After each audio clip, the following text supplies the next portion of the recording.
আমার পা কালো, মুখ সাদা। আজকে এই ভিডিওটা তাদের জন্য। এই যে ভালো করে আমার পাগুলা দেখে রাখো, আর আমার হাতগুলাও দেখো, আর আমার ফেসটাও দেখো। আকিতের লাইভে এসে বলল, যারা আমাকে বলো আমার পা কালা মুখ সাদা, তারা ভালো করে আমার পা দুটা দেখে রাখো, হাত মুখ সব দেখো, আমার সবকিছুই একই রকম। এবার লাইভে এসে এই কথাগুলো আখি তিশার উদ্দেশ্যে বলল। তিশা সবসময় আখিকে কালি বলে থাকে এবং তার পায়ের কাছে আসার যোগ্যতাও নাকি আখির নাই। এবার আখি লাইভে এসে রীতিমতো তার পা দেখিয়ে তিশাকে অপমান করে দিল এবং বলল, যারা আমাকে কালি বলো তারা আমার পা দুটো ভালো করে দেখে রাখো, যারা বলো আমার পায়ের সাথে মুখের মিল নেই তারাও ভালো করে আমার হাত পা মুখ দেখে রাখো, আমার হাত পা মুখ সবকিছুই একই রকমের।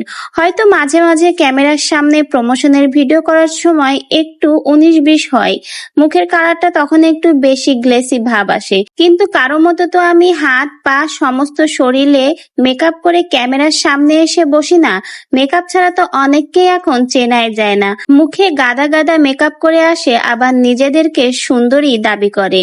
তিশারকে উদ্দেশ্য করে আখি যে এই কথাগুলো বলল সেটা তো বোঝাই যাচ্ছে।